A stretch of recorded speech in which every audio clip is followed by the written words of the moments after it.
Adégòkè. Bàbá. Àní ìyàtọ̀ wo ló wà láàrin ààwẹ̀ àti ebi?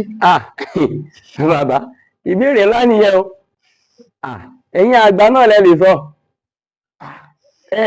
Ààwẹ̀ àbí bàbá ẹ tàn mọ́lẹ̀ sí.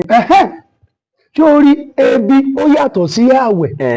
Ṣùgbọ́n ọ̀pọ̀lọpọ̀ ènìyàn tó bá ti rí pé wọn ò tí ì jẹun láàtò òwúrọ̀ yálà bó bá dérí aago 12 àbí aago 3 òmí ọ̀kẹ̀dẹ̀rẹ̀ ó lè fórí ọ̀fẹ́ gbé dago 6 á ní àdúpẹ́ mi ò tẹ̀tí jẹun lónìí mo ti gbààwẹ̀. Wo irú bẹ́ẹ̀ ebi ni ó jìyà lásán. Bàbá ẹ ní sọ pé bí ni o.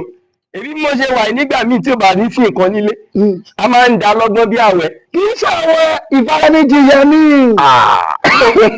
ohun tá a pè láwẹ̀ oníkẹ́nìyàn kó mú ẹsẹ̀ bíbélì ọ̀rọ̀ Ọlọ́run tí yóò kà lẹ́yìn tí ó bá kà yóò fi ṣàdúrà tí ó bá gbàdúrà níbẹ̀ yóò ti fi ẹ̀dùn ọkàn rẹ̀ hàn sólódùmarè ẹni tó dá ayé àtọ̀run.